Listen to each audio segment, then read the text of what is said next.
Welcome to Evangelicalish, where we discuss the good, the bad, and the ugly of the American evangelical church, deconstruction, faith, and God's love through it all. Join us for these episodes live on our Evangelicalish YouTube page on Wednesdays at 9 p.m. Eastern, 8 Central, and 6 o'clock Pacific. Let's journey together. All right, everyone. Welcome to the podcast tonight, Evangelicalish. I'm Paul. I'm April. And I'm Jeremy. Wow, we did that good for not practicing. That's great. Glad you guys are all with us tonight. Happy week before Thanksgiving. Everybody's excited about a short week next week. And so are we. Glad you're with us on the podcast. Make sure you give us a recommendation and like over on Apple or Spotify. And also next week, we won't be on, right? Because of Thanksgiving, we'll be getting ready for turkey. But if you are in our ish community on our website at evangelicalich.com, we will have a hangout for our beast and antichrist level ish community subscribers. And that is going to happen next Tuesday night. And our first hangout with the group went pretty well, wouldn't you say, April?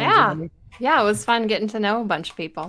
Yeah, it was definitely a blast, and I think the thing that we were kind of shocked by is like there was more than plenty of material, I guess, for the opportunity to kind of chat and fill up that space. So it's really fun. It's super interactive, and that's what I like. I like kind of getting some feedback from y'all and questions and just chatting. And seeing faces. Yes, faces. Here we don't get to see faces. Yeah.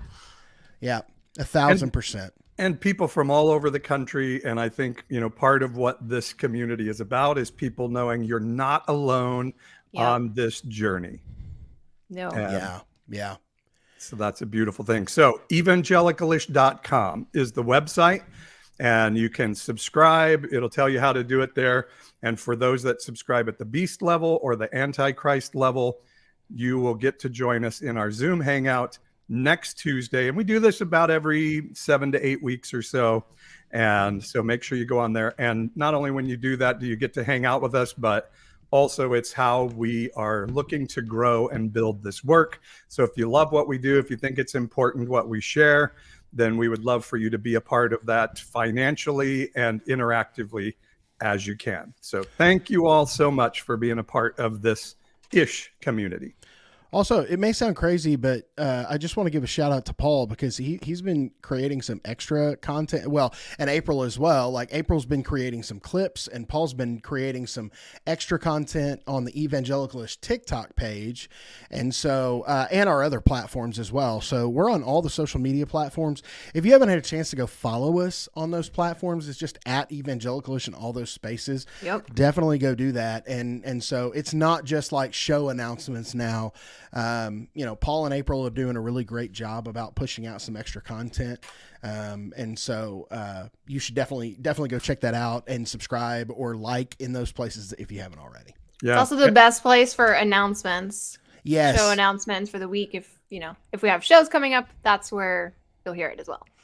Yeah, and who the guest is. You get the first dibs on who the guest is. So, yeah, absolutely. Yeah, and on the website, we have a chat community board. You can ask us questions. We'll respond. So anyway, go over there and check it out at evangelicalich.com. That's really you're right, April. That's a great way to get all the first information is to follow us on social media. But the very best way to get the first information is to go join the Evangelicalish community. So that's true. All of that's true. Do all the things. Follow us, subscribe. Yeah, do all the things. Do all the things. Yes. I like that. That is definitely a catch-all. Yeah, it is. Well, we have something to talk about tonight, and we have so much to talk about. I got to show a quick video clip, and I have to announce that a trigger warning for this. Oh, Orange Man cometh. Orange Jesus. This is a job for grandmothers and construction workers, firefighters, builders, teachers, doctors, and farmers who cannot stay quiet any longer. You can't stay quiet any longer. You're angry about what's happening to our country. Our country is being destroyed before your very eyes. It's a job for every aspiring young person and every hardworking people cheer of the country being destroyed. Every entrepreneur underappreciated police officer who is ready to shout for safety in America. The police are being treated so badly. These are great people that can straighten out the crime. They're the ones that know how to do it. We have to give them back their respect and their dignity. No, brother. Guess who is back? Guess who's back again? I feel like I've been inspiring speaker. Our country is bad. Did you guys see? So he just sounds so stupid. Like he also was a little lower energy than at some of his rallies. I don't know if y'all picked up on that, but did you guys see Jeb Bush tweet about him and basically say the same line? Because Trump called Jeb. It was like sleepy Jeb or like low energy. Yeah, so he said the same thing about Trump. Like, gosh, such low energy. And I just like those clapbacks. Same with Liz Cheney's clapback to Carrie Lake. Cheney.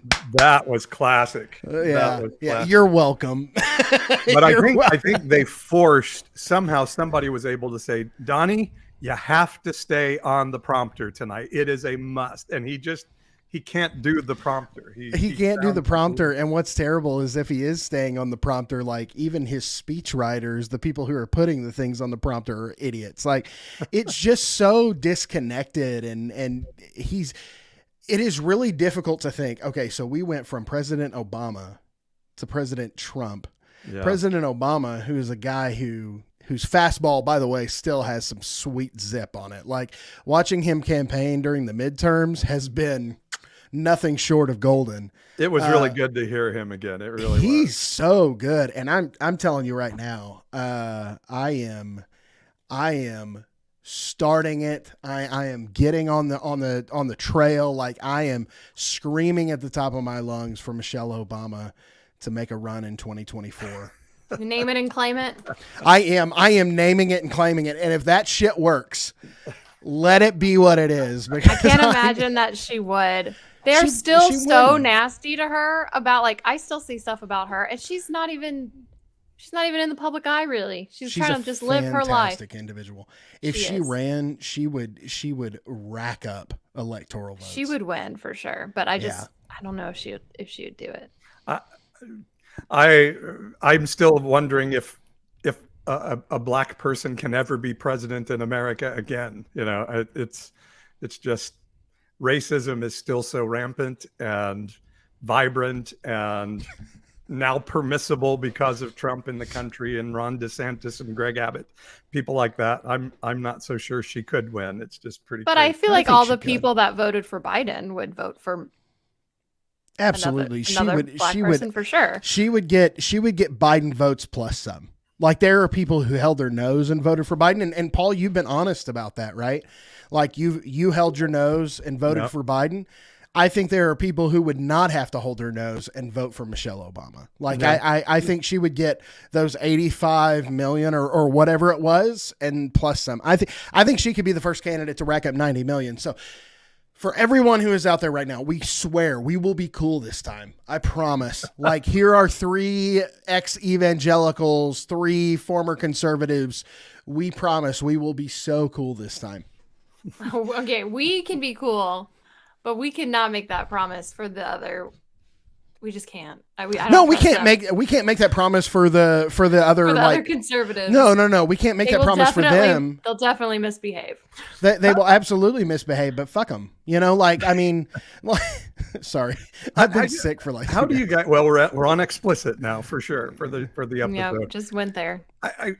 Our title for this episode is would Jesus have been a Republican? And I seriously gave a trigger warning. There's a part of me that's like, get your popcorn.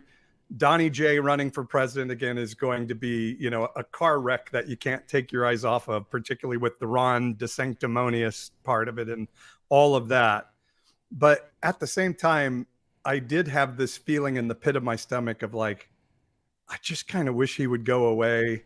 And knowing that so many of us, Donald Trump was the breaking point, right? It was the straw that finally broke the camel's back of I cannot be a part of this right-wing Christian community anymore. Did you guys have any sense of that, knowing that he was announcing last night? I remember seeing his face and hearing his voice, and I realized how blessed I had been the last 2 years not having to see his face or hear his voice. Like I've been living in this like ignorant bliss almost, kind of completely, out of sight, out of mind. He's not on Twitter anymore. I don't really hear what he says unless I go and look for it, or I'm in the depths of Facebook and see people quoting him. But it has been so nice not hearing it, and like realizing that we're gonna have to go through an entire election season again with him being on the news all the time because now he's newsworthy again. And I kind of hate it. Not gonna lie, kind of hate it. But I am looking forward to a hopeful GOP split with him and DeSantis, that they just completely destroy each other. But on the other hand, when he first announced in 2016, no one thought he was going to win. Yeah. And I Except feel God knew. God knew. Yeah, Hand of the true. Lord. But like I see all these Republicans, like there's quite a few maybe not Republicans like elected ones, but some conservative talking heads like Candace Owens and I think Matt Walsh that are now coming out against Trump and saying that they don't want to support him this time around. The conservatives were saying the same stuff in 2016. 1,000%. They changed their tune as soon as he was the nominee. Yes. So I don't believe them for 1 second. Also, this is crazy to me. I was reminded of it today because Lindsey Graham tweeted after Trump's speech how, basically that he stuck to his talking points, that he's going to make America great again, just like praising Trump. Super gross, like he does.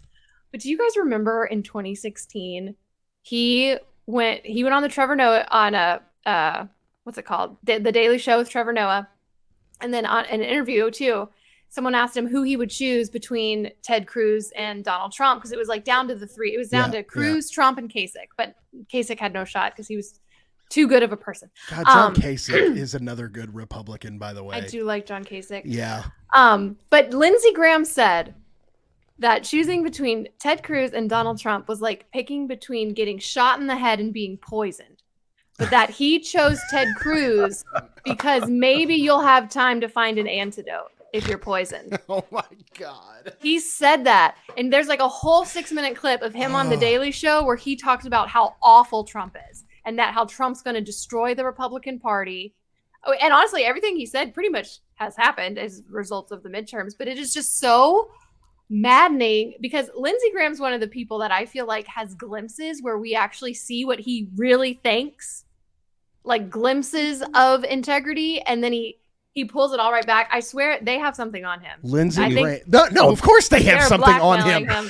Lindsey Graham is gay. Like there is zero doubt in my mind. We don't know. But they have something on him. I mean, yeah, you can. I don't like speculating people's sexuality, but I mean, of course, we all have those.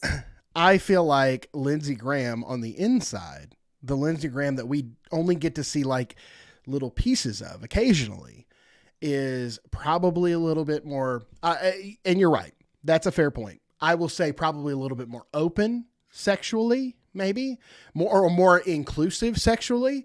And then also he's probably repressed. It's considered an open secret in Washington. It is. I don't know for sure that it's true, but it is considered an open secret. It is very, like I have had, and I don't want to put anybody on blast. I have had a conversation with a sitting senator who is in the Senate right now, who is like, Lindsey Graham is absolutely not straight. Like had that conversation in that person's office. And I don't feel comfortable divulging that information, but I have had that conversation, and I will say, I think he's probably like way more liberal than what a lot of, but hey, once you get into it and you're a career politician, you do whatever it takes to keep your job. And I think the Trump campaign came to him or the Trump administration at the time, right, came to him and said, we've got X, Y, and Z on you. So, you better be in line and you better be our biggest fan. And by the way, Lindsey Graham being gay, I couldn't, I don't care. Great. No, I hope he finds freedom if he Lindsey, truly is. The problem is he's in a party that demonizes gay people and particularly the trans community today, and is the family values, and all of that. So it is hypocritical. And you're right. He has to do what Trump tells him to do. Otherwise, he'll be outed and he'll never win another election. And winning elections is all that matters to Lindsey We Graham. would be shocked. We would be shocked, I think, at Republicans like Lindsey Graham and to pull another name out of the hat like a Madison Cawthorn, right? I think we would be shocked at how good of Democrats those guys actually are in private. By the way, talking about people turning away from Donald Trump, did you guys see this? Whoops, let me get that out of the way. This is the New York Post today. So do you see Donald Trump on that front page? No, Donald Trump on the front page of the New York Post. But if you go down to the bottom, it says Florida man makes announcement. Page Oh my gosh. 26. That's hilarious. So do you know who owns the New York wow. Post? Who? Rupert Murdoch, who owns Fox News and owns the Wall Street Journal. The Wall Street Journal had an op-ed saying, "Do not run, Donald," and telling the Republican Party, do not allow him to run. And Fox News has turned against Donald Trump as well. So Did you also see Ivanka Trump said that not- she's not going to campaign for him this time either? now she did say she supports him and she loves him, but Right. for the family, she's not going to be involved. For her children and family, she's not going to be involved this time. This feels like him running for president feels like Tom Brady going back to the Buccaneers. Doesn't it? Like it's got that vibe to it. Like he has just made his own decision and everyone else be damned. Right. It's got that feel to it. And, but let's call it what it is, friends. It's still scary. Like because it does. I mean, I remember watching it last night, and Jenny Davis, who takes care of a lot of our administrative work here at Evangelicalish, was kind of tweeting, a little bit of a play-by-play of what was going on last night. I mean, I felt myself like physically getting anxious. Yeah, and I keep having this thought too. And I drove Beecher, my spouse, crazy during the entire 4 years of Trump's presidency because multiple times a week, I would just stare in disbelief at the TV and like, how is he our president? Yeah. How is he our president? And then like watching last night, did y'all hear him say that during his presidency, he stopped having wars for decades and decades? Does the man not know what a decade? He doesn't. Never mind. I answered that question But like for myself. he said stupid stuff all the time. Like I need to go through like the greatest hits of things that he did that was just like so ridiculous that it was funny, but it was like, how are you president? Like the Sharpie gate with the hurricane is probably my favorite. Oh, that's And that was or only the throwing the Throwing the toilet paper paper. towels. Yeah. oh, there's I like had so I had many. a Facebook commenter today was saying they lie about Trump all the time, and I said, tell me which lies. And she was listing them there. And one of them was like, he never said swallow bleach for COVID. He was talking about disinfectant, and there's disinfectants in vaccines. I'm like, no. No, I there watched is him not. live say swallow bleach to kill COVID. And I saw the look on the face of, what's the doctor's name? Not Fauci, but the other lady that always wore the scarves. Of just like, what the fuck is he talking about? Her face was just like, You had to this go be is like, the do fucking not president swallow of the bleach. United States right here, talking about swallowing light and disinfectant to get rid of COVID. Hey, by the way, just a shout out because Paul, you are killing it on Facebook. So if y'all don't follow Paul on Facebook, Give him some help in those comment sections. Oh, my Unconventional God. Pastor Lots of Paul, conservatives. and then also you should go over to Twitter and follow April because she's killing it on Twitter. I'm All still the Theo bros are one trick pony. Oh yeah, I recently have caught the eye of that what's his face? Dale Partridge, one summer Oh. reformed. Yeah, he's been in my mentions a few times. I'm I like, bet he bro. is. He is also one of those ones.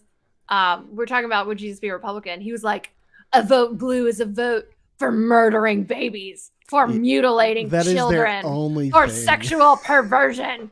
Yes. I was like, sounds cool, Always. bro. Like, what? They're so dramatic. They're so dramatic. So Like, y'all need to how do you calm guys down. how do you guys feel about that in this season of, one of my taglines on my work is God is not a Republican. And a lot of what I hear from, that we have the crazy MAGA Christians, but then I hear from a lot of other Christians like, you shouldn't be involved in politics at all. If you're a pastor, you shouldn't be talking politics at all. How should faith interact with politics in our life, with civic engagement? How do you guys see that? That's a good question. So for me, I feel like it's okay to be involved in politics as a Christian. When like human rights are involved and like actual taking care of people, like social justice, Yes. the gospel. And yes, and I hear the argument, well, no, the church should be doing that, not the government. I'm like, okay, but the church isn't. Then fucking do it. Yeah. So You're not. where I do draw the line, and I don't really like this from either side. And I used to be like this, like saying you have to be a Christian. Like if you're a Christian, you have to vote a certain way, which I see that mostly on the Republican side. In fact, I was part of that. I made a MySpace group one time that was titled "I'm a Christian, therefore I'm a Republican." MySpace. So, yeah, dating myself. Do y'all have MySpace? Oh yeah, absolutely. I Do you have did. Do you have a top 8? friends? Everybody did, right? Like you. Wasn't that the most chaotic, like drama-inducing thing? That was Like challenging. MySpace still exists too. It does. It does. And Jack Black owned it for a while. He doesn't really? anymore. But I'm so bummed though. I went to try. I actually found my old login, so I logged in the other day, trying to, because Twitter's who knows how long Twitter's gonna last, and all of my my pictures are still you can still see the captions for my pictures, but the images won't load. But one of the pictures was like me and my best friend with Judge Roy Moore, and I'm like, dang it, I want that picture. You were with Roy Moore. Oh yeah, he totally came and spoke at my church God. when I was 19, Oh, and my I goodness. helped volunteer and ran his book table. He brought the 10 Commandments with him that he lost his job over fighting for in Alabama. So we all got pictures with him by the 10 Commandments. That's all right. I had like a highway sign for James Langford on my roof at one point. Stop it. I did. Like legitimately. unironically. Oh yeah, well, but this was early on. This was when he was running for House, because he went from House to Senate. I mean, this was like Oh man. in the first few years of my marriage. I mean, I've been married for almost 14 years now. So this was probably 12, 13 years ago. Hey, I remember those hanging Chad days, and it's like, oh my gosh, what if Al Gore becomes president? Oh my goodness. So it was there, but it's kind I of demand a recount. my first video that went viral on TikTok is a video I still have pinned on my page that was like, why my faith will not allow me to vote for Donald Trump, which was, radical because all the prophets were saying you have to vote for Donald Trump. And Angels from Africa, Paul. Exactly. I equate it to in John chapter 11, we see this meeting of the Sanhedrin where they say, if Jesus keeps doing what he's doing, and he's just recently raised Lazarus from the dead, and now he's very famous, and they're like, if he keeps going, everybody's going to believe in him. And they say this, they say, we will lose our temple and lose our country. They felt like their job as religious leaders was to preserve the religion and the country for God. And that their race, their religion, I always say they were MAGA. They believed it was their job to make Israel great again so that God's plan could be existence on the earth. And the Sadducees saddled up to King Herod, who was a half Jew and really didn't care at all. He just wanted to be rich and famous. And the funny thing is he was a developer like Donald Trump. And so I just see the parallels of the religious leaders sold themselves for politics to try to save their country and save their religion, and in the end destroyed both. And I really believe that's the season we're in. So I don't ever think I will tell people vote this way or you're going to hell or anything like that. No. But I do question your heart in this season and your eyes to see and ears to hear if you're voting immoral, dishonest, incompetent people for office, like Donald Trump, Ron DeSantis, Greg Abbott, Carrie Lake, for God's sakes, Lauren Boebert. Jesus. I mean, these are not good Kevin people Stitt. saying they are doing what they do for God. It's crazy to me. It is insane, and I agree. I will say this, and I put a video out about this for the first time. Infant, because I had MySpace when I was 11. I actually had my hip hop fan page on MySpace. That's a real thing, and so let's not. But I think that what's important here is that we are using some discernment about who is the best candidate for the job. And I think sometimes that means that, we heard this phrase all the time, let your faith vote, right? And I think sometimes that means that it's not necessarily about letting your faith vote, but allowing what you believe is best for loving your neighbor. Right. So it's not always about my individual values. It's about the values that are best for the country and for everyone around me, which I guess in a sense may be letting my faith vote, because I've, really boiled it down to Jesus and, the greatest commandment. But in this election, for the first time ever, and I said this publicly, I voted straight ticket, and it was not Republican.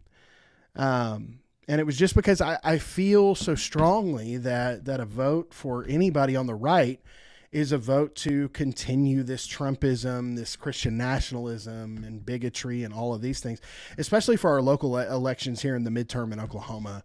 It was very much like you are either voting for Donald Trump Jr.'s or you are voting to move away from that. And, I'm really disappointed that our state made some of the decisions that they made. But I think at the end of the day, Jesus, to really answer the original question that we were talking about, would Jesus have been Republican? First off, I think Jesus, no matter what you think about him, whether you think he was a good fairy tale character, whether you think he was a good historical character, or whether you think he's the Son of God, wherever you fall in the process, I think that Jesus supersedes American religion or American political parties, because I think that Jesus is a lot more complicated than that. And so I don't think Jesus would be any party. I think that Jesus would look at the hearts of those who are running and say, these are people who are seeking truth and goodness and mercy and grace. And these are people who are seeking, selfishness and personal gain. And so, if it's 1860, Jesus is absolutely a Republican in America in 1860, right? If it's 2022, Jesus is absolutely a Democrat in 2022. And so I think it ebbs and flows, but I think the consistent thing, and this may be the most evangelical thing I ever say on this show, or at least in recent memory, is the most consistent thing is that the heart and the character of Jesus don't change. And so even though our definitions of what political parties look like and all of those kinds of things and what our structure looks like, the heart and the character of Jesus is the same. And it's love the marginalized, the disenfranchised, the hurting, the broken. And it's about being genuine and authentic. Well, and I think you have to look too at who is this vote going to benefit? Is this person that I'm voting for, are they, promoting values that keep those in power still in power? Or are they going to be putting out values that are actually helping those not in power rise up to the next level? And like, that's the craziest thing to me when I see, and I kind of, it's hard for me to think that I used to think this way because it seems so foreign. Like I've come so far, but how conservative Christians can consistently vote for people who are so hateful and And I get it, like, especially with everything going on with the trans community right now, and like the Republican war against being transgender.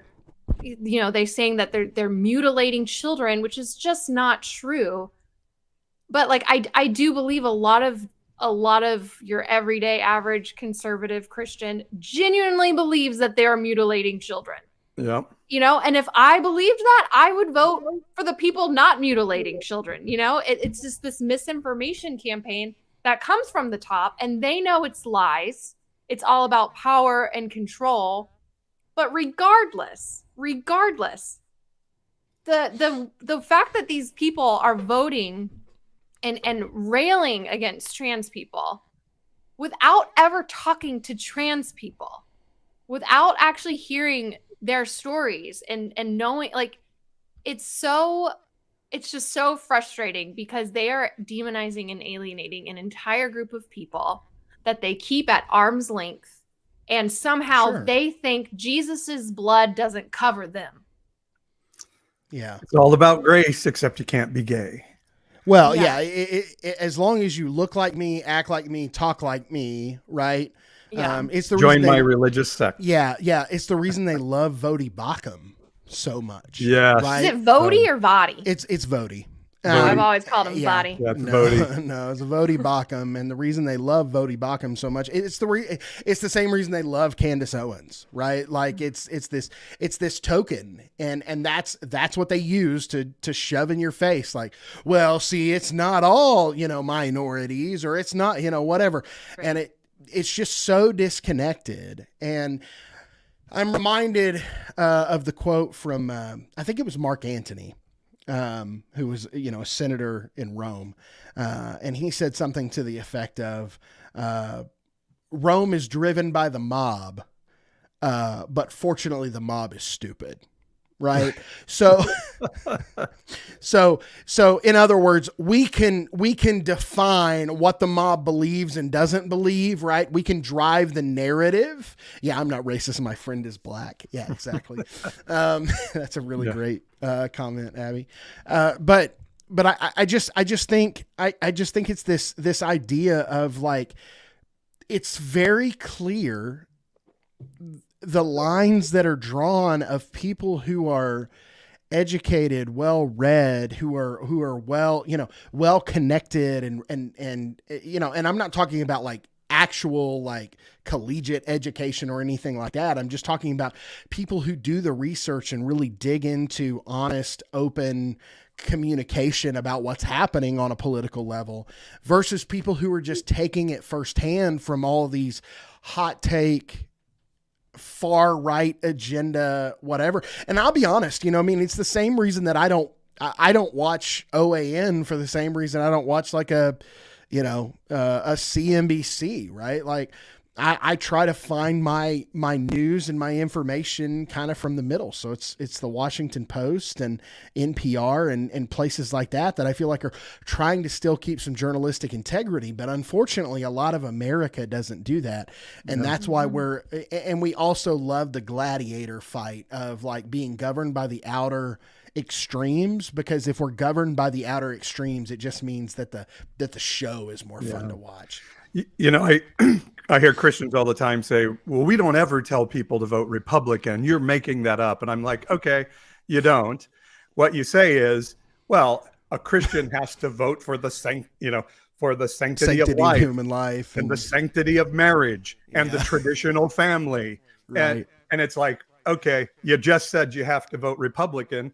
But the thing about it, people, is like, the Bible doesn't say that. Like traditional family, for instance, didn't exist in the Bible. There is no such thing as a traditional family in the Bible. Yeah. The nuclear family is their new But phrase. while it's a eugenics creation from James Dobson to try to get white people to have more children, so that they don't get 1000%. replaced by people of color. But what the Bible does say, and I looked it up the other day, and it's nearly 2,000 times, while love God, love your neighbor as yourself is the highest command, the judgment of people groups, of cities and nations is, did you care for justice for the poor, for the outcast, for the widow, and the foreigner? And almost 2,000 times, some version of that is in the Bible. Mm-hmm. The marginalized, which is the Samaritan, the tax collector, the leper. Today would be the LGBTQ plus community, the communities that were redlined in the past and have been left behind by the economic system. Muslims or non-Christian groups. Those are the standards by which the Bible says God judges a people group and destroys countries because of it. And history shows that when you lose your caring for the least in your community, that's when empires come to an end. And we've talked about it before. And I just think if you want to vote biblical values, those are the biblical values. And so things like healthcare and taking care of the poor, ending, not just handing out food on Thanksgiving, but saying we have to stop systemic poverty. Yes. We have to stop the distance between the rich and the poor.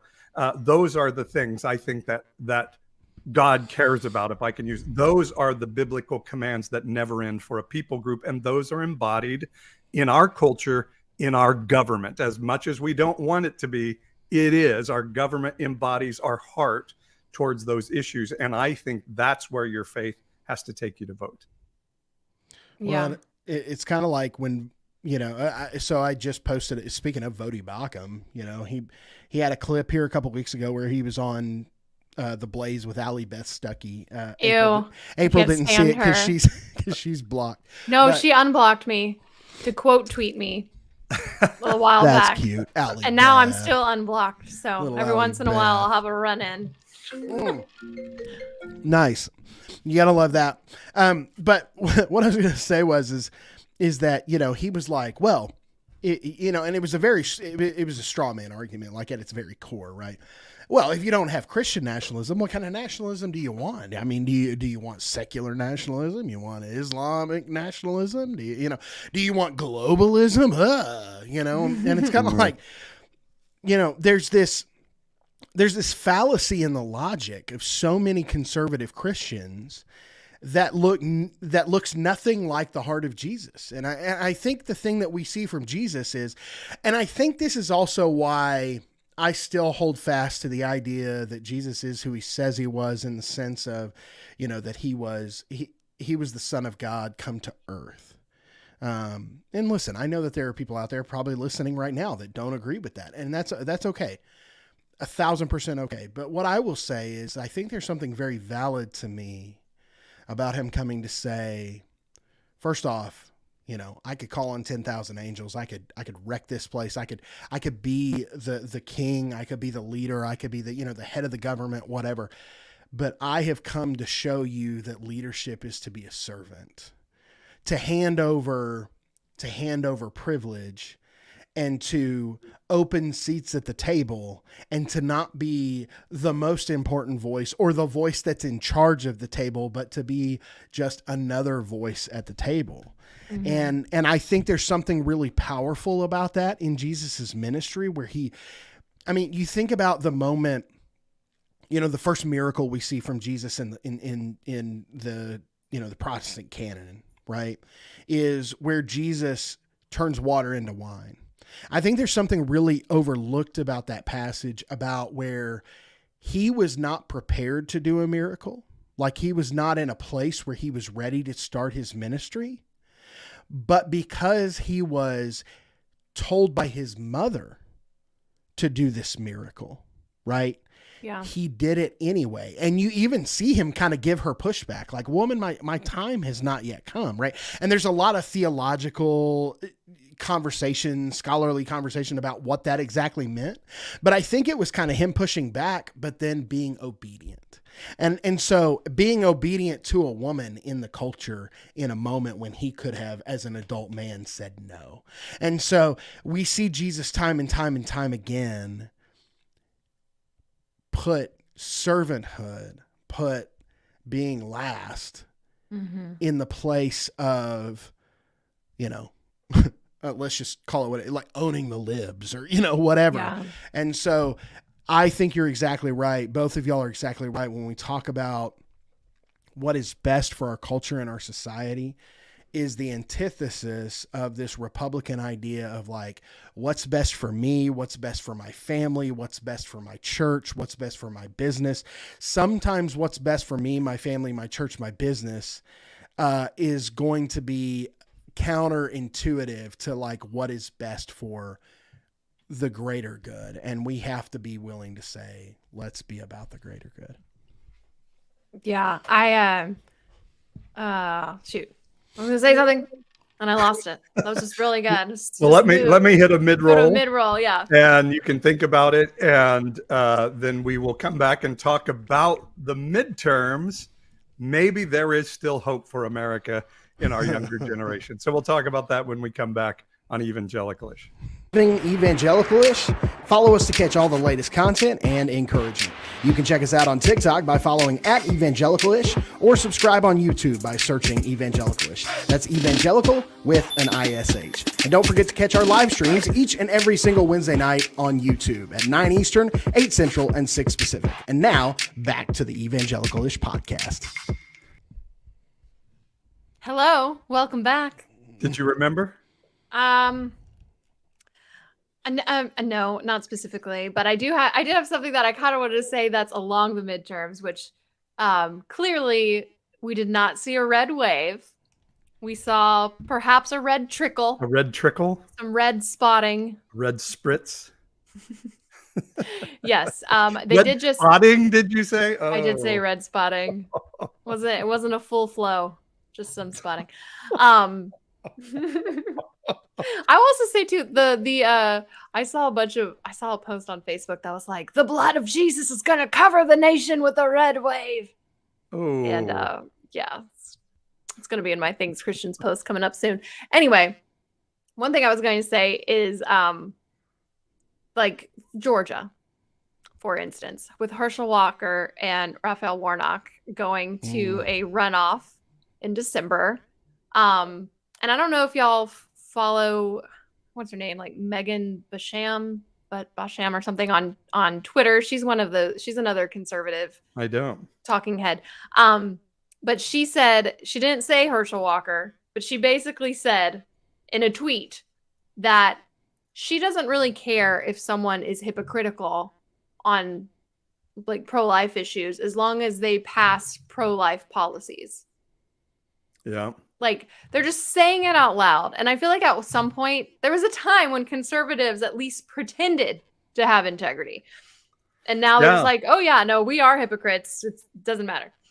Dana Lash said the same thing. Like, I don't care that he paid for an abortion for some skank, was her exact quote. She said, I don't care if he paid for abortions of endangered bald eagles. She said, I want the Senate. And if we want to talk about biblical voting, hypocrisy was a sin that Jesus spoke out against. Jesus was very anti-hypocrisy, for sure. He never mentioned banning abortion. He never mentioned banning gay marriage. He never castigated a same-gender couple, but hypocrisy he spoke against on a regular basis. Yeah. I was looking at the people that voted third party in Georgia with, being annoyed. And I actually had someone ask me this question before the show of like, hey, if you're libertarian and you hate both parties and you like have moral convictions against voting for Republican or Democrat, like, what do you do? Just not vote?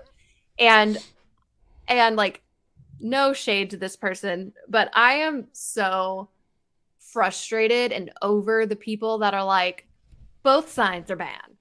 Like at this point, like you have on the far right, you have people that are actively taking rights away from marginalized groups or taking away women's rights. Women are going to die from abortions. Like doctors are now having to call their lawyer to see if they can save a woman's life in a hospital room. So you have that happening. They're taking rights away LGBTQ people. They are suppressing votes. They are doing all of these awful things, not to mention moving towards a freaking theocracy and trying to turn this into a Christian nation. And the most extremes are saying that they're going to like basically force Christian law onto everybody. And they're racist. Like you also have the Ku Klux Klan. on this side. So that's those extremes. And then the extreme on the left is like universal health care for all. Miss me with that. You cannot compare those two extremes. I saw a great post today that said, if you're having a dinner party and ask people to vote on what they want to eat for the party, and half of the people vote pizza and the other half vote to shoot you, kill you, and eat you, and the pizza people win, you still have a problem at the party. It's like, you don't go, thank goodness the pizza people won. No, you say, oh my gosh, there's half of the people at this party want to kill me and eat me, and it is so true. It's not like, thank goodness the Democrats have won another election because they're the lesser of two evils. Like, no, we there have was one a freaking there was a freaking insurrection. There's a freaking insurrection, and they're still denying the election results. So, like, yeah, Democrats are not perfect by any means, but I'm going to vote for the party that didn't cause an insurrection and continues to downplay it and ignore, like, a democracy. There's one party that clearly does unscrupulous things, and another party trying to overthrow the country and bastardizing our religion for political purposes. They're not the same thing. They're not the same I will just thing. say, just as a sidebar, I was annoyed by libertarians when I was Republican too. So that's like one political feeling that has stayed the same. Well, and I hate that. And by the way, every libertarian I know, I say, oh, you're just a MAGA-ite that's embarrassed to admit you watch Fox News. That's what a libertarian is. Right. Libertarian is a Republican that's embarrassed about being a Republican. But they're not embarrassed about being a Republican. They don't think Republicans are conservative enough. Yeah. It's true. Well, they also like smoking weed. That's like the difference. True. I mean, but everybody kind of does at this point. Like, I don't. I mean, I know a few maybe that it's would just at a least pro-choice Republican. I don't. But I don't know. That those people that want to be in the holy middle, like, ooh, I'm too good, I'm above politics. I think. Which I did that. I did that in 2016. Yeah, totally went that route. I mean, not to be devil's advocate, but aren't y'all both registered like independent? Yeah. I am no party preference is mine, but you can vote however you want when you're registered independent. I know, but I'm saying like, I am registered independent because I don't know, one day the Democrats might be trying to overturn elections and I don't want to keep switching my party. So I'm just going to I'm not a Democrat. I don't think you have to be a part of a party to not be in the holy middle. And I voted straight Democrat, everything I voted for. But if there were a good Republican, I would someday vote again. Like Liz Cheney. I don't like a lot of her policies, but I'm in love with Liz Cheney right now, So to me, it's not not really about like Adam party. Kinzinger too. It's about there is a movement in a party that has made it completely evil, and so I would not vote for a Republican right now at all. But I'm not a Democrat either. In California, can you vote for either primary party? Yeah, we have open jungle. They're called jungle. Well, they're euphemistically called jungle primaries. We have that in Tennessee too. The top two advance. So I like jungle primaries, but we really need ranked choice voting. I'm still on ranked choice voting. We just have that in Tennessee. No matter how you're registered, you just have to choose which party you want to vote in for the primary. But there are some states where you can only vote in the primary based on your party registration. So I could see, like, if I was living in a state like that, I would probably register Democrat, so I could vote in the Democrat. California used to be that way. It was a fairly recent change that they opened up, and now it's open primary voting, and the top two go. So sometimes we have races out here where there are two Democrats that are running off in the runoff. Lori made a good because the point. Republican Party is getting so small out here. Good. Lori made a good point in the chat. She said, I would register as a Republican if I knew I could affect the least fascist possible hitting the runoff. And so to be honest, that's why I stayed Republican as long as I did, because I was like, well, it's kind of why I stayed in the evangelical church for as long as I did. We can change it from the inside. Yeah. But, to quote a good Hamilton line, right? Like, you can't put out the fire from inside of the house, right? So, that is a good line. Yeah. So it's a really good point of like, you got to walk away from it. You got to do something completely different.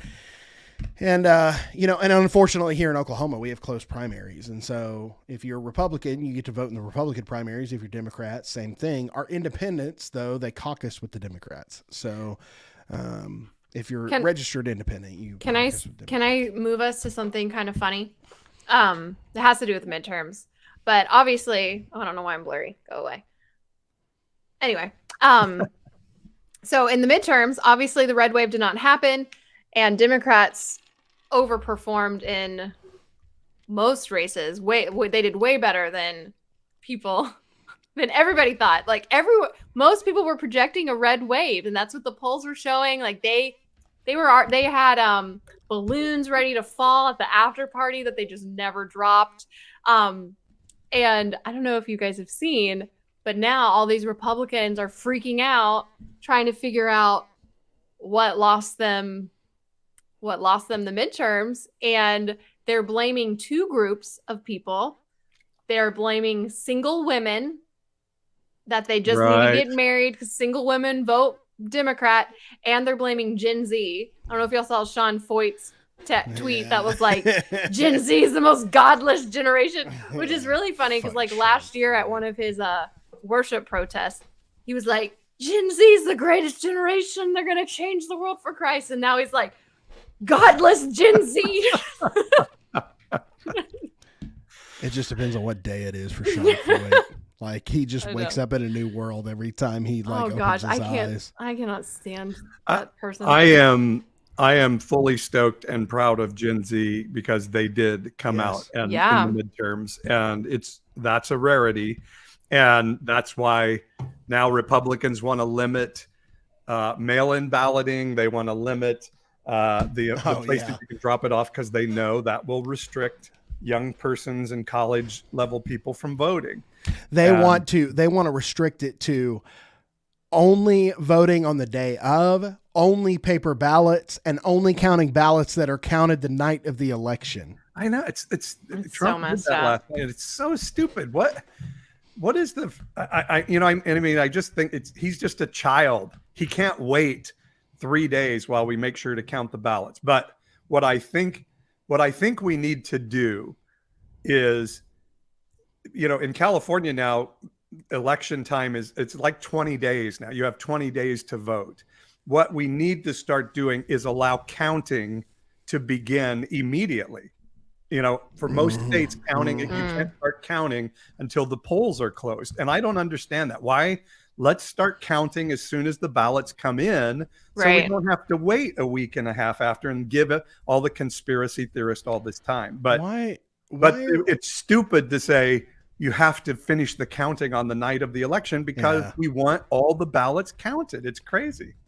Why have we not gone to online voting like we do? Well, there's so many hackers though that if they're freaking out about mail-in, but they're freaking out about mail-in ballots, they would lose their mind over online. They would sure they would. But think about it. I mean, anything you do for the IRS, anything you do for your bank accounts, like they have no problem logging into their online banking and don't think they got hacked, or doing their taxes online. Like everybody uses TurboTax. I mean, golly, like at some point you've got to be. I feel like that would be the most effective thing.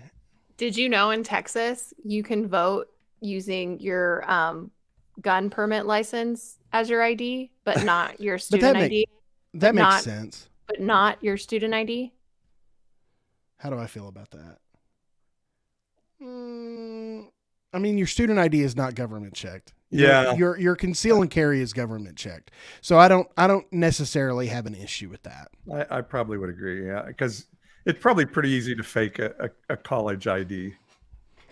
I mean, it's easy to fake You can kinda literally any fake ID, any but- ID. Maybe. But- It's just as easy to fake a driver's I will license as say- a student ID. I will say, you know, like as far as like a, you know, driver's license, like there's certain watermarks, like blue light stuff or whatever, you know, that have to be on there. And your conceal and carry permit is the exact same way. And there is a government registry. of Yes. it. Yes. For college, there's not, you know, Right. and so an election official who wants to cross-reference somebody can reference their DMV record or something like that, but they can't. So that's not the most egregious thing that Republicans want to do in voting, I don't think. But it's just such a silly, transparent thing that Republicans are trying to figure out ways to limit people from voting because they know the more people that vote. I mean, we've all known this all growing up. It's like, oh, if there's a big turnout, Republicans are in trouble. We need to keep turnout low. And because there are way more people who will vote Democrat than Republican in the country. Well, and only 50%, you know, you mentioned Gen Z, Paul, which was a great point. And only 50% of Gen Z were even, I read some statistic, only 50% of Gen Z were eligible to even vote in this election. In 2 years, it's going to go up by another 20 or 25%. They are not Republicans. They are not conservatives. Like as bad as the Republicans want them to be or Sean Foyt wants them to be, they are not. They are tired. The one thing I learned from being a school teacher and a football coach and still being around students on a regular basis now, being involved at the high school, these kids just sniff out BS quicker than anyone because they can Google it at the drop of a hat. They can call you on your shit so fast, and they don't believe the conservative shit. Like they just don't buy it. Also, just imagine like they are coming of age, a lot of them, or a lot of them came of age like in the Trump era too. And Gen right. Z, 40% of Gen Z identify queer in some way. And so that's just 40% that identify that way. But the rest of the 60% have friends in the LGBTQ community. So they're not going to listen to a Republican say they're mutilating trans people when they have friends who are trans are like, that's not true. Right. Like they are meeting people. They just by existing in this like culture, which is the one, like there are positive things that our country is heading into. And that like, generally speaking, outside of very conservative echo chamber and bubbles, queer people are much more accepted in this country now. And it's just more normalized. In fact, not only are 40% of Gen Z identify LGBTQ, 30% of Gen Z Christians identify LGBTQ. Wow, that's amazing. And I'll say this too, is like in 2012, even in a very conservative place, like, you know, kind of the outskirts of Oklahoma City, the middle school that I worked at was almost like 50-50. Cause they always do like a, you know, election inside the school, you know, like everybody gets to fill out a ballot and it's a good teaching moment. Right. In 2016, it was 95% for Hillary Clinton in the same school. And those kids are going to be voting. Yes, it is a landslide. And all the middle schools in our district reported the same information. Like it had switched so heavily because they were tired of all the nonsense from Republicans. And those kids will be voting in 2024. They will be voting in 2024. You know, in talking about voting biblically or voting your faith and love your neighbor as yourself. I don't know if you guys saw Joe Biden talking to the social media influencers the other day, and Dylan, is it Dylan Mulvaney? Do I have Yes, asking the question about how are Democrats going to protect the trans community? And say what you want about Joe Biden, I do think he has a compassionate heart, and his answer, and I'm sure it was prepped and all of those things, but his answer was so beautiful, and it was like, me sitting here with you is the best thing we can do to let people see that you're not something to be afraid of. Yeah. And I just think that is the problem. People are so in their echo chamber and they're hearing mutilated and all these, these things. And then of course the bad theology. I was talking to a trans person the other day. I didn't even realize this. Like the insurance company of this trans woman, that's a friend of mine, said she had to present socially female for 2 years before they would let her go on hormone replacement treatment. So this idea that, a bunch of kids are going to switch genders so they can win at girls athletics is preposterous. It is absolutely ludicrous, because the process to be approved for healthcare of transitioning is a brutal process. Well, and that's just the assumption. You really have to say, I am a woman inside a man's body, or vice versa, to want to do that. Yeah, 1,000%. And that's just the assumption that some like peak male athlete is going to be like, you know what I'm going to do? I'm going to change my entire life just so I can win. Like, Right. that's not innately like in people at all. You know what I mean? Like, I know I've been an athlete, played collegiately. April, you did the same. Like, I was never like, you know what I'm going to do? I'm going to turn into a woman so I can be a softball player and I'll just hit nukes, go from baseball to softball. That's just not in you to go, I want to compete in this different way. Like, you just want to compete where you're at. And so nobody is like completely changing gender just for sports. It is absolutely at the core of who they are, and it is a well thought out decision. I literally heard a woman in a book club I was in at one point. We were talking about gender. Gosh, this is like, they're like middle-aged women. They have no idea what they were talking about. But this one lady was like, well, I just can't get behind the trans stuff, because I heard that young girls in middle school, once their bodies start changing, they just get so emotional that they decide to be a boy because they don't like their bodies changing. Because boys' bodies are easier. And I was like, that doesn't happen. That is a fairy tale. It doesn't happen. Go meet somebody outside your echo chamber. People, one other point of this I wanted to make was you have to watch the Jerry Falwell Jr. documentary. If you think Republican right-wing politics are okay, this documentary that it's mind-boggling to me that Jerry Falwell Jr. is president of a university where the students get fined. They take money from poor college kids because they drink a glass of wine. Right. And the president of that university is drinking bourbon while his wife is getting banged in the next bed, and he's watching. And they're fining the kids in the university. That is, how far off a cliff do you have to be that big of a hypocrite? And remember, when the pee-grabbing tape came out for Donald Trump in 2015, who gave him the cover? Jerry Falwell fucking Jr. Yeah. And don't for a second think it wasn't because Michael Cohen, Trump's lawyer, fixed the secret of the Falwell marriage. Go watch the documentary and you'll see it is the height of hypocrisy. Watching that right-wing Christian politics. Watching that documentary was really triggering though too, because they go through all of 2016 and like the Trump election. But I found myself so frustrated that I really do think there's a world that if Jerry Falwell Jr. does not endorse Trump as early as he did, Trump doesn't win. Right. I don't think he wins at all. It's just so maddening. I don't know. He gave cover. He definitely gave cover. Did you watch the documentary? Yes, but I don't think he was the only one that gave cover. If he hadn't have done it, he was the first one. Sure, but no Franklin one else wanted Graham, to jump. Franklin Graham jumped in though after Jerry Falwell Jr. He would have done it if Jerry Falwell hadn't. It's like when you're at a party and you kind of want to leave, but you don't want to be the first one to leave, and then someone else leaves, and then that gives you cover to leave.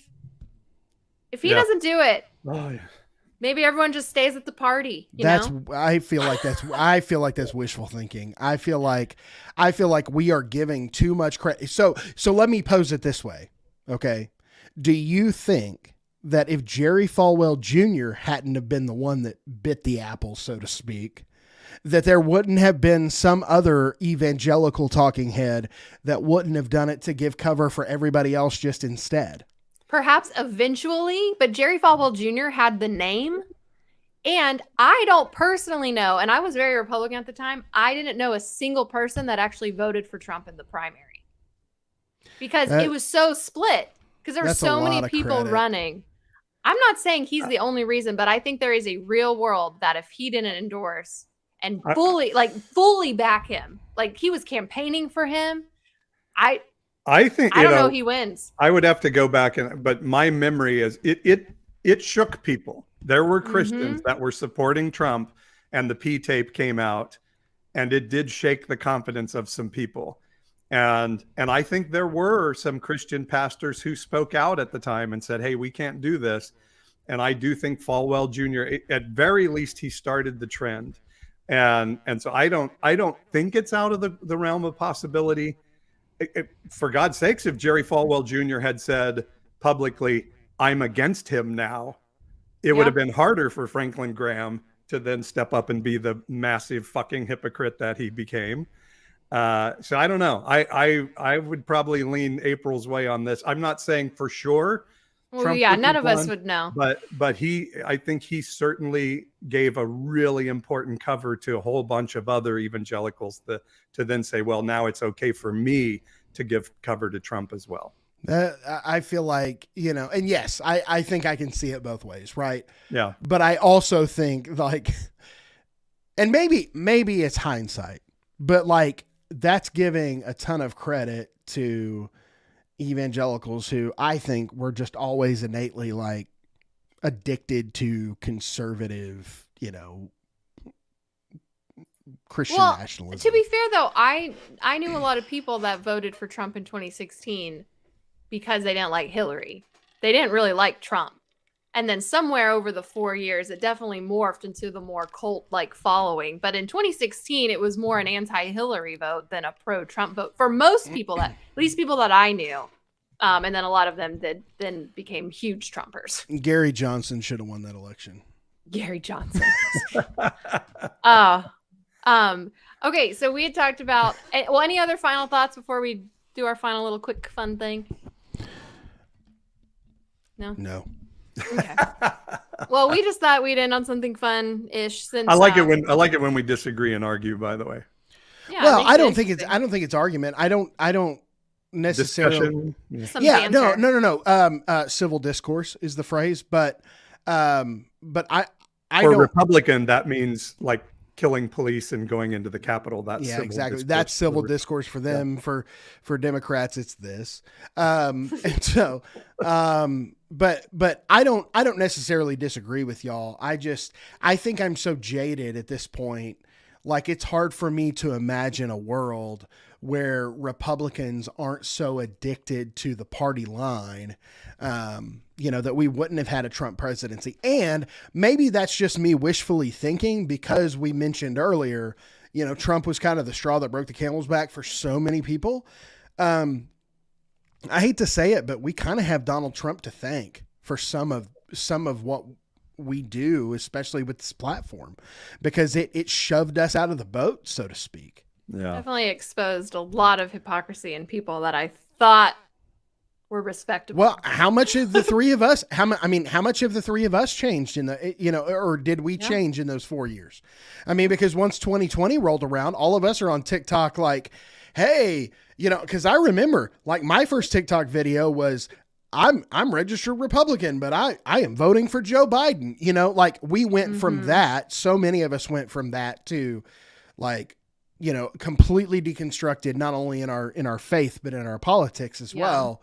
So, I think it's hard to look back in my mind and say that Trump wouldn't have won, but maybe kind of hopefully I hindsight hope that that's true, just because I know I'm in a better place with better friends, better people, better thought processes, better inclusion because Trump won, and that's sad to say, because I think we're still feeling negative reverberations from his presidency. We can't go back in time.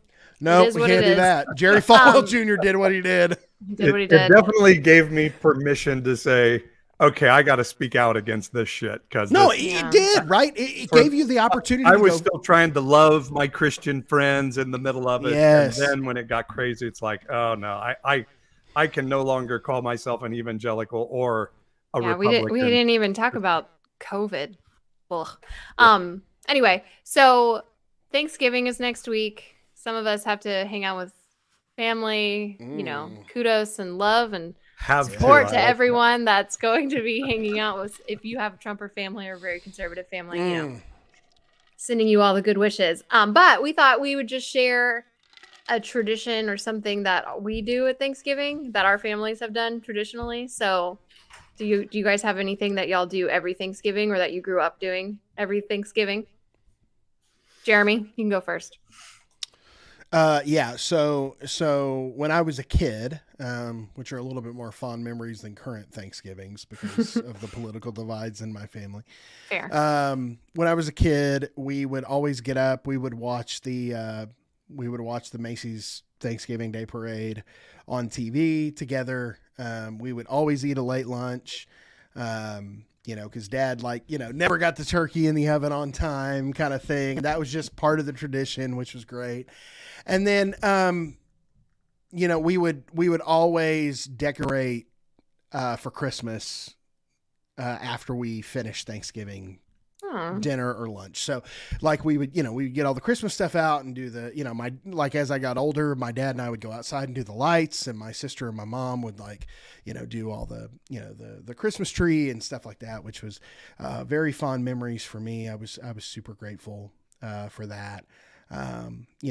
I would say in the last several years, Thanksgiving has become just kind of a pile of shit for me. Yeah. I am not a fan of Thanksgiving. And part of that is just because my wife has lost a couple of grandparents and family members on Thanksgiving the last several years. And, there's a lot of turmoil in our family because of, political or theological differences. And, but when I think back on those fonder memories, that's something I appreciate. That's cool. Thank you for sharing that with us. Hopefully this Thanksgiving will be less turmoily for you, for all of us. It's fine. Well, maybe we'll have fun stories to tell. I love you, April, and thank you for those well wishes. But don't positive vibes. Listen. Just save your prayers and well wishes, okay? Save the positive vibes and send them somewhere where it's actually gonna work. Okay, all right, we'll try with that. Paul, how about you? I'm feeling weird about Thanksgiving this year with my indigenous friends. My friends who are indigenous persons. I'm starting to wonder if I can still celebrate it or not. But similar to Jeremy's, when our kids were young, the Friday of Thanksgiving, my wife would make this wonderful egg casserole thing she made. So we would get up, eat the egg casserole. She would make Santa Claus pancakes for the kids with little Santa Claus face with on there, and then we would go buy a live Christmas tree. Every year we would buy the live Christmas tree, go down to the lot and buy it and bring it home and decorate it. And it was so much fun. And we would put up the decorations out in the yard, like you said, and that would be the start of Christmas that Friday. So finally, I think maybe 4 years ago, we were at Costco and we're like, look at that fake Christmas tree there. Boy, just imagine that we wouldn't have to clean up any needles anymore on the carpet. And so I think it's 4 years ago, we bought a really nice Christmas tree from Costco, and that thing now gets set up in about 45 seconds. Yeah. And that's what we do now. That's so much easier. We've never been a real tree family. We've always been. I used to love the smell artificial. of the tree and all of that, but when you get it on the Friday of Thanksgiving, it's starting to get pretty wilty particularly by New Year's. It becomes Yeah. A little funky by December 25th. Oh man. So Friday after Thanksgiving, that's really interesting because we would do all the stuff on Thanksgiving Day, but the reason that we didn't have any plans on the Friday after Thanksgiving is because Arkansas and LSU used to always play on the Friday after Thanksgiving, and my dad and I would be like eating leftover turkey in our sweats, just farting everywhere, like on the day after Thanksgiving. April's face is so good right now. But that's what we would do. We would watch Arkansas and LSU play the day after Thanksgiving. By the way, I hate light meat for turkey. It's like the Dark worst meat thing. all the way, right? Dark meat I'll eat, but Yes, the light and meat chicken, I can't too. stand. I can't stand. Do you like chicken breast, or do you like chicken do you like dark meat on chicken? I don't like chicken breast either. No, to me I it's don't like either. dry and flavorless. Yes. So, like I may use some ketchup or ranch or something to get it down, but yeah. Hashtag team dark meat. Yeah, absolutely. No. April, what are your Thanksgiving memories and traditions? Yes.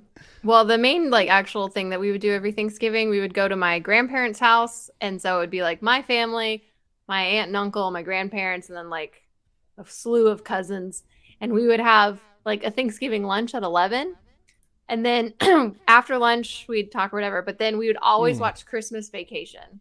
It was like a tradition in our family. We would watch Christmas Vacation on Thanksgiving to like get in the spirit for Christmas. But embarrassingly, when I was younger, like a kid, my parents would let us watch this movie, and it was PG-13, but they would make us leave the room in front of me and my two brothers. They'd make us leave the room whenever the woman that would come on, and he'd like go in his little fantasy world. And it wasn't even anything bad once I watched it. And as an adult, like the scene where he goes into the store to buy his wife a present. It's a little he was nipply like, outside. It's a little nipply.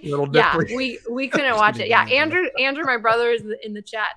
It was so embarrassing because I had cousins that were younger than me that got to stay in and watch it.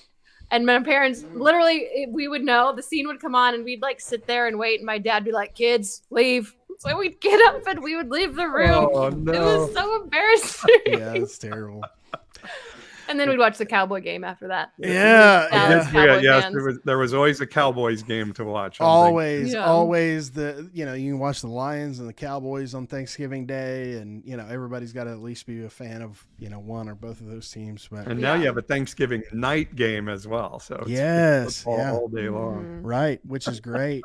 Paul mentioned brining the turkey. I will say our turkeys have gotten exponentially better since I've gotten really good at obviously smoking and doing some catering with my barbecue and whatever. So yeah, I brine 1,000%, do the brine, but then I smoke the turkey at like 225. Oh, nice. And it takes about an hour per pound, depending on, maybe 30 minutes per pound, depending on the turkey. But anyway, it is going to be smoked turkey's a lot interesting better. at our house this year because my mother-in-law was a fantastic cook, and we did have amazing food in Thanksgiving, and so she passed away, and this will be our first Thanksgiving without her, so our food will be interesting this year. Zoom Thanksgiving, by the way, somebody mentioned in the chat we should do a Zoom Thanksgiving for Evangelicalish. Like maybe not a maybe a Zoom nightcap.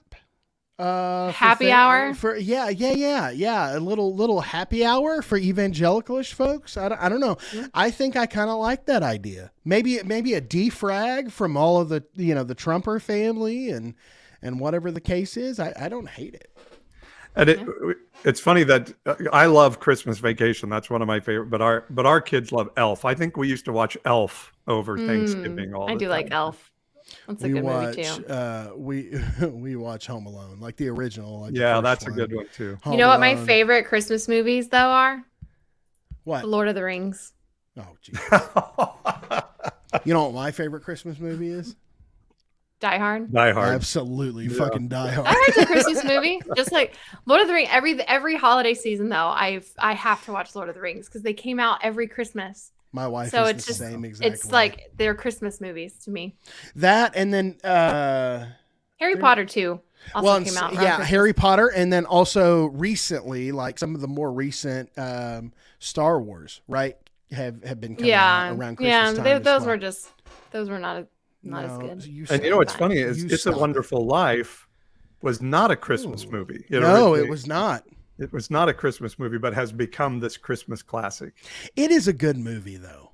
Oh, I love it. I love It's it. a A Christmas story. You just Beecher watches it every Christmas Eve and cries every single Christmas Jimmy Eve. Stewart is an incredible individual. That's a great movie. And then Christmas Story is also the classic. What's kind of your odd, like, I know we're way over time, but I just have to ask. Listen, we're here now, friend. And we've got a lot of Christmas season to come, but yeah. What's kind of your like your curveball Christmas thing that you go to? Like, what's something that you really enjoy watching necessarily, like on the holidays, like maybe binge watch or a movie or something like that you typically? Well, the last 2 years, I think it was the last 2 years. It might have skipped a year, but Beecher and I, The Witcher dropped on Netflix. Okay. Like in December. And so whenever my family was here, and I know my brother's in the chat, so we love you, Andrew. But they would like leave really, oh gosh, my microphone just dropped. They would leave like really late at night to go stay down at my mom's because we don't have room for them. And then Beecher and I, like, just unwind from a long day of family, who we love very much, Andrew. We would watch an episode of The Witcher and we'd like watch the whole season while my family was in town for a week. So that's like, but The Witcher now isn't coming out till the summer. So I don't know what we're going to do. Oh, wow. We'll have to find another show. Yeah. Yellowstone. I love the Christmas cartoons. I love The Grinch. Yes. I love Charlie Brown Christmas. And there's I found it on YouTube when I was a kid. And I love every version of A Christmas Carol. I don't care if it's like Mickey Mouse Christmas Carol or Ebenezer Scrooge story. And there was one that we used to see when I was a kid that I could never find, and I found it on YouTube a couple of years ago. So I love the Christmas cartoons. Similar. I love the Christmas cartoons, but we will also watch all of the last several years we have watched the different Office episodes, the Christmas. Sorry, Patrick. Yes, Charlie Brown Christmas. Of course, Charlie Brown. 1,000%. Sorry, go ahead. That's a fun idea to go back and watch the Christmas episodes of the Christmas your favorite episodes, show. The Office, as well as Friends. Those are two of my favorites, and then House MD as well, which is one that we're rewatching right now. House is an incredible show, but we typically watch some of the Office Christmas episodes because those are generally like really, really well done episodes. I feel God in this Chili's. Yeah, I feel God in this Chili's. A really stupid Christmas movie that I still find sort of funny, and I can't think of the name of it now, but it's the Arnold Schwarzenegger one with Sinbad. Jingle All the Way. Jingle All the Way is a great Christmas movie, one. man. A an underrated movie there. Listen, but Sinbad was extremely underrated as an actor. Yeah. Did y'all ever watch First Kid? Yes, that was a good movie too. too. It's a great movie. Phineas and Ferb. Phineas and Ferb. Oh man! Great. Hey, listen. My claim to fame is that one of the writers and producers of Phineas and Ferb, one of the creators of Phineas and Ferb, follows me on TikTok. Stop. Oh, you're kidding? No. That is one of the best cartoons ever. Yes. So good. Yes. Oh, I love Phineas and Ferb. It is epic. And what's so great is it's like timeless, right? Like my kids, still love it. Yeah. All right. We have people in the chat telling us good night. Sorry, I'm yawning. By the way, Nightmare Before Christmas too is another underrated one. Just so you know. Oh yeah. Oh yeah. All right. Have a Fun wonderful show, everybody. Thanksgiving, and we'll see you Tuesday if you're in our Ish community. Don't forget Ish community next Tuesday for everybody who's on our Ish community at the Beast level or Antichrist level. Join us next Tuesday night for our Zoom hangout. We will see you then. Yes. Yes. Dan Povenmire follows me. Oh yes. Yeah. Somebody said his name. Dan Povenmire follows me, and I follow him. We are mutuals on TikTok. All right. Good night, everybody.